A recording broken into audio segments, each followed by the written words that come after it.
Հարգելի ներկաներ, սիրելի հայրենակիցներ, ես Աստղիկ Մաթևոսյանն եմ, Anti-Fake-ի գլխավոր խմբագիրը։ Այսօր այստեղ եմ ներկայացնելու մեր խմբագրության և Հայաստանի Հանրապետությունում քաղաքական հետապնդումների թիրախ դարձած երկու քաղբանտարկյալների՝ Նարեկ Սամսոնյանի և Վազգեն Սաղաթելյանի իրավունքների կոպիտ խախտման փաստերը։ Վերջին տարիներին և հատկապես վերջին ամիսներին Հայաստանում քաղաքական հետապնդումների ալիքը նոր թափ է հավաքել, իր բնույթով և ծավալներով չզիջելով անգամ բռնապետական Ադրբեջանին։ Ես և մեր թիմի անդամները մեր մաշկի վրա զգում ենք դա։ Նոյեմբերի 13-ին Հայաստանի Հանրապետությունում տեղի ունեցավ մեդիայի դեմ հերթական խայտառակ արշավը։ Ազգային անվտանգության ծառայության ներկայացուցիչները, դիմակավորված ներկայացուցիչները, նույն պահին ներխուժեցին Նարեկ Սամսոնյանի, որը Anti-Fake-ի հիմնադիրն է, և Վազգեն Սաղաթելյանի բնակարաններ, խուզարկություններ իրականացրեցին և դիմադրություն ցույց չտվող Նարեկին և Վազգենին ձերբակալեցին ու տարան։ Այդ գործողության ընթացքում նաև խուզարկություն իրականացրեցին Anti-Fake-ի խմբագրությունում, առգրավվելով լրատվականի գործունեություն ապահովելու համար ամբողջ տեխնիկան, բոլոր համակարգիչները, բոլոր տեսախցիկները, բոլոր տեսանկարահանող դրոնները, բոլոր միկրոֆոնները, բոլոր անգամ շտատիվները, ուղիղ եթերի և ձայնի աշխատանքի համար անհրաժեշտ ամբողջ տեխնիկան և անգամ խմբագրության անվտանգության տեսախցիկների տեսաձայնագրիչը։ Այս գործողությունները որևէ կերպ հնարավոր չէ կապել շինծու քրեական գործի նախաքննության հետ, քանի որ կրիչ չպարունակող շտատիվները, միկրոֆոնները, տեսախցիկները չեն կարող իրենց մեջ գործի քննության համար էական նշանակություն ունեցող հանգամանքներ պարունակել։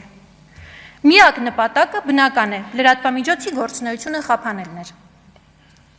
ԱՄԵԿ+-ին լիցենզիայից զրկելու մասին կոկորտ պատրող ռեժիմի պարագլուխը երեսպաշտության հերթական գերդոզավորումն ապահովեց, փաստացի դադարեցնելով մեր խմբագրության գործունեությունը։ Լրատվականի տեխնիկան շինծու քրեական գործի շրջանակներում առգրավված է և 2 շաբաթ, կես ամիս անց դեռ վերադարձված չէ։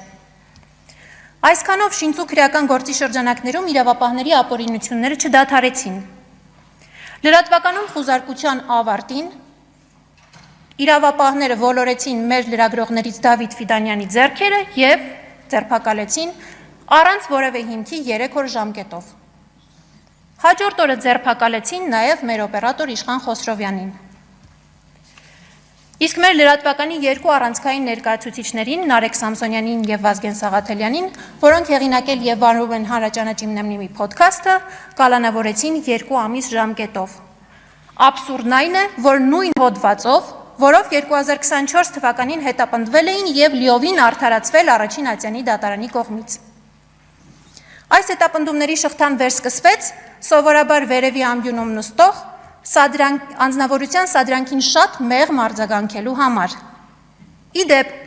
տվյալ անձնավորությունը ոչ միայն Նարեկին ու Վազգենին կալանավորելու ուղիղ ցուցում է տվել, այլ նաև նույն արտահայտությունների համար քաղաքացիական հայց է ներկայացրել նրանց դեմ։ Ինչ է սա, եթե ոչ տերոր զանգվածային լրատվության միջոցի նկատմամբ։ Այսօր Հայաստանի Հանրապետությունում ակտիվիստներ, համայնքապետեր, հոգևորականներ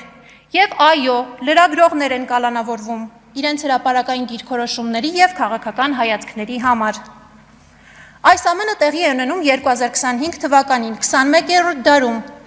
բոլոր այն կառույցների լռության ներքո, որոնք տարիներ շարունակ խոսում էին ժողովրդավարության և խոսքի ազատության մասին։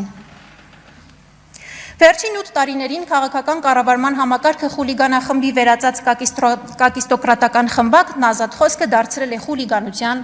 սահմանադրական կարգը տապալելու, ատելություն քարոզելու հանցակազմերի մաս։ Բայց այս երկրի թե թիվ 1 խուլիգանախումբը, թե թիվ 1 սահմանադրական կարգը տապալողը և թե թիվ 1 ատելություն քարոզողը իրենք են իրենց քաղաքական խմբակով։ Այս ամենը և շուրջ 60 քաղբանտարկյալների առկայությունը Հայաստանի Հանրապետության մեծագույն ամոթն է, և վաղ թե ուշ քաղաքական ամենաթողության հեղինակները և այս շղթայի բոլոր օղակները կանգնելու են արդարադատության առաջ, իսկ իրենց լռությամբ սրանց հովանավորող ժողովրդավարները ծպտուն հանելու իրավունք չեն ունենալու։ Հարգելի ներկաներ, ցավալի է ասել, բայց այսօր հենց ընդդիմադիր հանրույթն ու անկախ զանգվածային լրատվության միջոցներն են ստանձնել արևմտյան արժեքները հենց արևմտյան դեսպանատներից պաշտպանողների դերը։ Եվ մենք մեր թիմով անելու ենք ամեն ինչ, որ միջազգային կառույցները կամ դեսպանատները վաղը չկարողանան ասել. մենք տեղյակ չէինք։ Շնորհակալություն, ազատություն քաղբանտարկյալներին։ Շնորհակալ եմ, շնորհակալություն։